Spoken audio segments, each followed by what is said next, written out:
There is a quiet strength that radiates from a truly positive mind.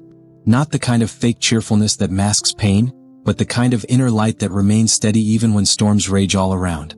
This is the power of authentic positivity, not naive, not blind, but forged through fire and refined by clarity. In a world constantly pushing noise, fear, and pressure, to be grounded in calm optimism is a revolutionary act. The Stoics knew this.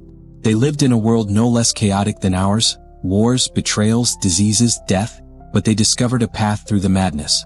Not by denying pain, but by transcending it. Not by running from darkness, but by learning how to carry light into it. So the first step on this journey is understanding where true happiness resides. It's not in the next promotion, the next relationship, the next vacation. It's not in the praise of others or in the approval you chase like a ghost. No. Real happiness begins in the only place it ever could, within you. Happiness is not an outcome. It's a perspective. And perspective is a choice. You can wake up every morning searching for what's missing. Or you can wake up and recognize what you already have. This shift, this simple, profound shift, is what separates peace from chaos, clarity from confusion. The Stoics practiced gratitude not as a mood, but as a discipline. Marcus Aurelius, Emperor of Rome, wrote to himself daily, not to boast, not to complain, but to remind himself, you have life. You have breath. You have this moment. What else do you really need? Most people spend their lives waiting for the world to give them permission to be joyful. But the Stoic flips the script. The Stoic grants that permission to himself. Right here. Right now. Without condition. Because when you stop outsourcing your happiness to the unpredictable world, you begin to access an invincible state. A quiet joy that isn't shaken by the outcome of a meeting, the behavior of a friend, or the twists of fortune. This joy is real. It's steady. And it's cultivated, not stumbled upon. Start with small moments. Breathe in the morning air and actually notice it. Taste your coffee without distraction. Feel gratitude not just for what went well, but for the chance to be alive even amidst the struggle. Positivity, then, is not about ignoring problems. It's about choosing which voice you listen to. The mind will offer you many thoughts each day. Doubt, fear, frustration, hope, joy, peace. You are not obligated to believe them all. The wise person learns to observe their thoughts like clouds passing through the sky, and then chooses to nourish only the ones that serve their growth. And that brings us to the second truth. Pain is not your enemy. You see, the modern world has conditioned us to flee discomfort, to view pain as a sign that something is wrong. But the Stoics would ask, what if pain is simply part of your training? A muscle must tear to grow stronger. A seed must break open to become a tree. And the soul, your soul, must be tested to discover its own depth. The hardest days are often the ones that shape you most. Not because suffering is noble, but because how you respond to suffering reveals who you truly are. When things fall apart, you meet the parts of yourself that comfort never reveals. Pain strips away illusion. It shows you what truly matters. It forces you to examine your habits, your thoughts, your attachments, and ask, what am I clinging to that's causing me harm? The Stoics teach us not to resist pain blindly, but to interrogate it. To ask, what is this trying to show me? What can I learn here? Where is the doorway in this darkness? Because once you stop seeing pain as punishment and start seeing it as preparation, it loses its power to control you. It becomes a teacher, not a tormentor. And every time you emerge from pain with wisdom instead of resentment, you become stronger, lighter, more free. This is the core of positive thinking. Not a surface-level smile, but a deep-rooted trust in the process of life. A belief that no matter what happens, there is always something to learn, to grow from, to be grateful for. To live this way is to reclaim your power. And once you taste this kind of inner strength, you'll never again look outside yourself for permission to be whole. You're already whole. You always have been. What's missing is not something you need to find out there. What's missing is the daily choice to return to what you've always carried within. Is gratitude, strength, presence. These are not distant dreams. They are muscles, waiting to be trained. They are truths, waiting to be remembered. They are lights, waiting to be uncovered beneath the noise of a world obsessed with more. This is the beginning. The awakening of a new way to think, to feel, to live. And it starts now with one breath, one thought, one choice. There is a subtle form of suffering that erodes many people's peace. It's not loud like grief or sharp like anger. It's silent, persistent, and it lurks beneath the surface of modern life. Its name is anxiety. Anxiety is the mental noise of what-ifs and worst-case scenarios. It whispers that something is always missing, always wrong, always just out of reach. It's the mind's attempt to control a future that hasn't arrived, by draining energy from a present that's already here. The Stoics understood this long before psychology gave it a name. They saw that anxiety is not caused by events, but by our interpretations of those events, by our beliefs about control, certainty, and identity. To confront anxiety, we must first see it clearly, not as a personal failure, but as a symptom of living in misalignment with truth.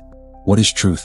That we control very little in life, but we do control how we meet what comes.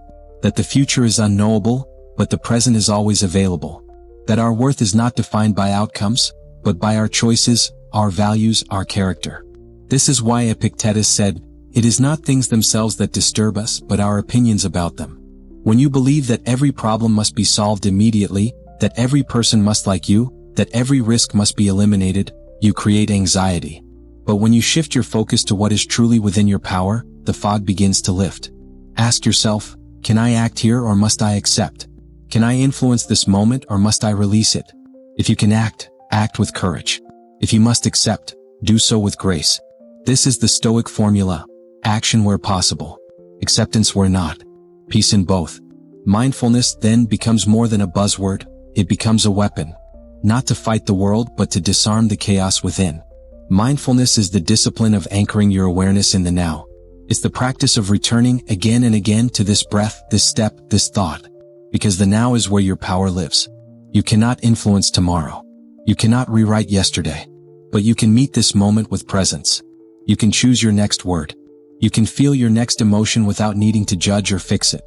And in that space between awareness and reaction, you reclaim your life. This is how anxiety begins to fade, not through force but through attention. Not by controlling more but by surrendering the illusion of control. And that brings us to another truth: expectation shapes reality. When you expect perfection, life disappoints you. When you expect others to behave a certain way, they will often let you down. When you expect the world to cater to your plans, it will seem cruel and chaotic. But when you expect imperfection, when you anticipate difficulty, when you approach life with a flexible heart and a grounded mind, then nothing can truly shake you. The Stoics didn't hope for life to be easy. They trained for it to be hard. Seneca advised, "Rehearse in your mind the troubles that may come. Fortune gives no man guarantees. Be ready so when hardship comes, it finds you strong." This is not pessimism. It is preparation. Because when you expect rain, you carry a coat. When you expect setbacks, you plan for grace. And when you expect that life will challenge you, you begin to greet each obstacle not with fear, but with readiness. This is the secret of resilient positivity. It doesn't mean expecting everything to go your way. It means expecting to meet whatever comes with the best version of yourself. That version is calm. It is patient. It is adaptable. And it knows that what matters most is not what happens, but how you carry it. So expect the best, but also prepare for reality. This expectation itself becomes a tool. It shapes your lens. It reframes hardship as growth. It converts fear into curiosity. If you expect life to teach you something today, you will find the lesson. If you expect people to be imperfect, you'll meet them with more grace. If you expect challenges, you'll grow strength. You become what you prepare for. And there is no preparation more powerful than cultivating the habit of gratitude. Because gratitude is not a reaction. It is a stance. It says, I choose to see what is here, not only what is missing. I choose to honor the small, to treasure the ordinary, to embrace the simple. You want a breakthrough? Start noticing your breath. You want a miracle? Feel your heartbeat. You want more from life? First, appreciate what's already present. Gratitude is the seed of joy. It grows in silence. It blossoms in awareness. It transforms pain by giving it meaning. It turns the mundane into the sacred. The Stoics weren't sentimental. They were realists. But even their realism bowed to wonder. Marcus Aurelius wrote in his journal about the stars, the wind, the way things grew without needing applause. He was the most powerful man in the world, and still he found awe in the ordinary. So can you. It only takes a moment. Look around you. What can you be grateful for now? Not later. Not someday. No. The answer to that question is the foundation of your peace. Build on it daily, and you'll find yourself anchored in something deeper than circumstance. A stillness that doesn't vanish when the world gets loud. A joy that doesn't depend on what tomorrow brings. This is real positivity. And it's not fragile. It's forged. There's a moment in every journey where the goal seems distant, and the road ahead begins to blur. You might feel lost, uninspired, unsure whether your effort is worth it. It's in this space that many people give up, thinking the lack of progress means the end of possibility. But what if the issue is not with the path but with the mindset? What if the real power comes not from chasing a destination, but from learning to walk with awareness? This is the essence of the journey versus destination mindset. Modern life glorifies results. It celebrates outcomes, achievements, trophies. You're conditioned to think that happiness lies just beyond the next promotion, relationship, milestone. And yet, time and again, those very things, once achieved, leave you with a haunting question: now what? Because fulfillment doesn't live in the future. It lives in your relationship to the present. The Stoics knew this deeply. They trained themselves not to seek peace in outcomes, but in the process of living well. They found virtue not in arriving, but in the manner of the walk. Every day was a chance to practice character. Every challenge, a moment to strengthen integrity. Every conversation, an opportunity to embody wisdom or compassion. Life wasn't about crossing a finish line, it was about showing up with presence and intention. Again and again. Especially when it was hard. So pause for a moment and ask, am I postponing my peace until a future event? Am I making my joy conditional on things I don't fully control? Or can I begin to love the road itself, to find meaning in the very act of walking? Because when you honor the journey, everything shifts. You notice the small wins. You savor the simple mornings. You value the growth that pain has brought. You stop comparing your chapter 3 to someone else's chapter 30. You realize that the journey isn't in the way of life, it is life. And that's where your power truly begins, in realizing that presence is not just a concept, it's a daily practice. This brings us to one of the most profound teachings of all. Amor fati, love your fate. At first glance, this seems impossible. How can you love tragedy? How can you embrace the unfair, the painful, the difficult? But amor fati is not blind optimism. It's not pretending everything is good. It's choosing to see everything as usable. It's the radical belief that even the worst moments contain seeds of growth, if you're willing to look for them. When the Stoics spoke of loving fate, they weren't romanticizing suffering. They were reclaiming agency in the face of it. They knew they could not prevent hardship, but they could choose their response. They could meet loss with reflection. They could meet failure with humility. They could meet adversity with strength. And in doing so, they transformed wounds into wisdom. This is what it means to love your fate. Not to enjoy every event, but to trust that every event can become meaningful in the hands of a resilient mind. That breakup? It revealed what you value. That setback? It forced you to sharpen your focus. That pain? It softened your heart or strengthened your resolve. Nothing is wasted, not if you remain awake. Amor fati is a declaration of power. It says, I will not be a victim of what happens. I will be the sculptor of what it becomes. This perspective is the highest form of positivity, not naive but noble. It's the kind of strength that doesn't need everything to go right in order to feel right inside. It's the kind of mindset that looks at the storm and says, even this is part of my path. Because true positivity doesn't deny reality, it meets reality with courage and converts it into fuel. It asks not, why is this happening to me? But what can I build from this?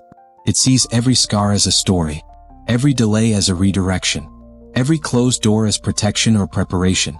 This is where power lives, not in controlling life but in transforming your relationship with it.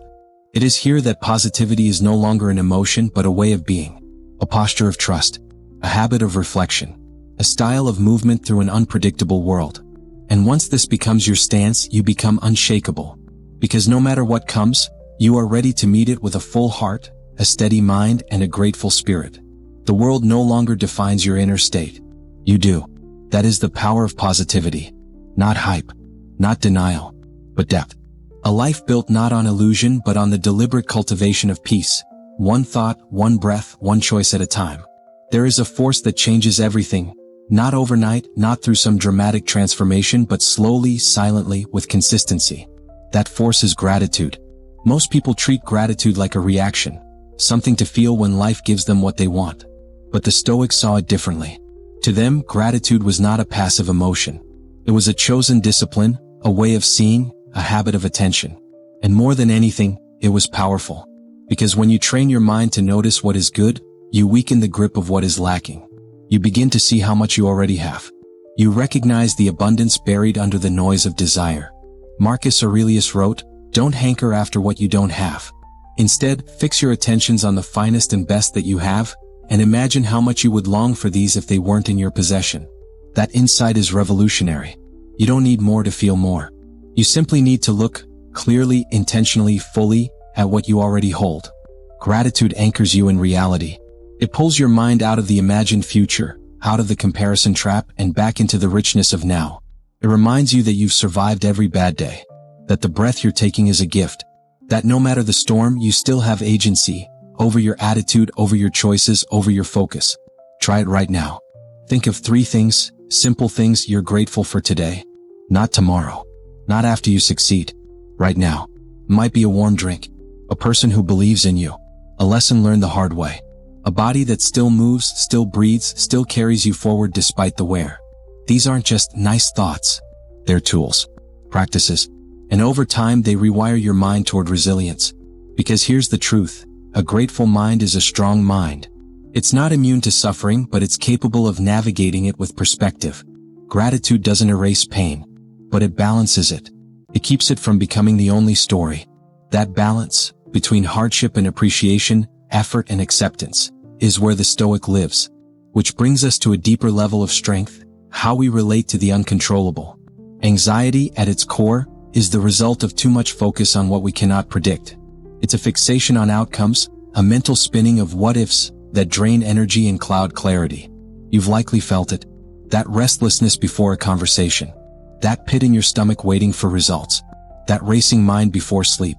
But here's the thing, anxiety feeds on neglect. The more we avoid it, the more power it gains. The Stoics did the opposite. They confronted fear with philosophy. They asked, what exactly am I afraid of? What can I control here? And what story am I telling myself? By dissecting the feeling, they robbed it of its power. You can do the same. Start with this: when you feel anxious, pause. Don't run. Don't suppress. Just observe. What's happening inside you? What assumptions are you making? What outcome are you clinging to? Then ask, what is mine to control? What action can I take? And finally, what if this challenge is exactly what I needed to grow? That last question is key. It reframes anxiety into an invitation. Instead of resisting the uncertainty, you begin to dance with it. Because life is uncertain. That's not news. The difference between the anxious and the grounded is not circumstance, it's response. The anxious wait for certainty to feel peace. The grounded learn to make peace in uncertainty. This isn't easy, but it is possible. And the bridge from anxiety to clarity is presence. Moment by moment awareness grounded in action. Do something real. Go for a walk. Write the thoughts down. Focus on service. Breathe deeply. Clean one drawer. Speak kindly to one person. Take one courageous step. Each act, however small, pulls your energy away from fear and back into life. Because anxiety is a thief of joy. But only if you let it be. In its place, choose focus. Choose courage. Choose truth. And when you combine those choices with gratitude, you create something powerful. A grounded optimism. A mindset that acknowledges life's complexity but refuses to be overwhelmed by it. That is real positivity, not pretending everything is fine but choosing to build strength in what is. This is the Stoic way. Quiet power. Deep presence. Relentless clarity. Not perfection. Not endless smiles. But consistent alignment between values and action. And that is what changes lives, not all at once but brick by brick. You build it with each breath. With each grateful moment. With each courageous pause between thought and reaction. And one day you wake up and realize, peace was never out there. It was here. And how you lived. And how you chose. And how you saw. There's something we all quietly hope for, that life will unfold smoothly without unexpected storms or setbacks. But that's not how this world works. There will always be change, pain, joy, confusion, silence, and surprise. Life does not ask our permission to move. It simply moves. And yet, within this constant movement, you still have power. Not over what happens, but over what it means. The Stoics did not spend their lives hoping for comfort. They trained their minds to remain steady no matter the discomfort. They embraced what came, not because it was pleasant, but because it was theirs to face. They called this amor fati, to love your fate. Loving your fate doesn't mean pretending that pain feels good.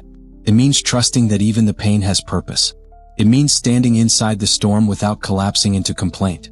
It means saying, if this is what life offers me today, then I will rise to meet it, not just endure it, but grow from it.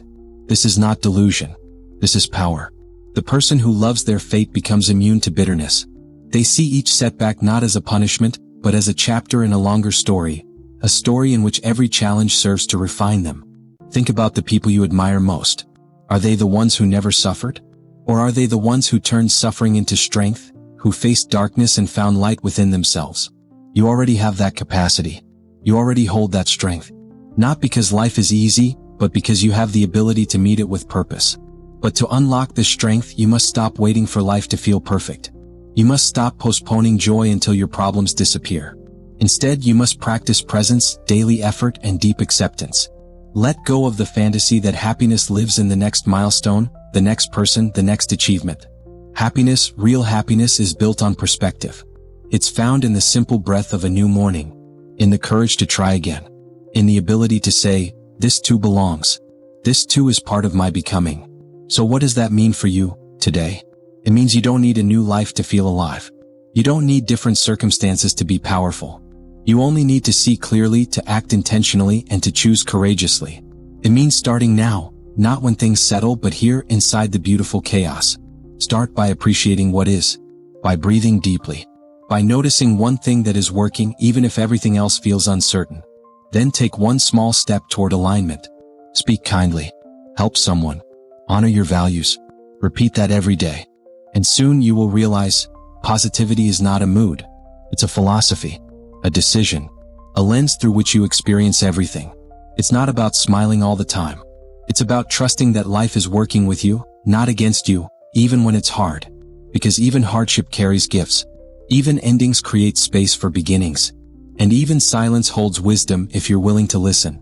So choose the Stoic way. Wake up each day and meet life as it is.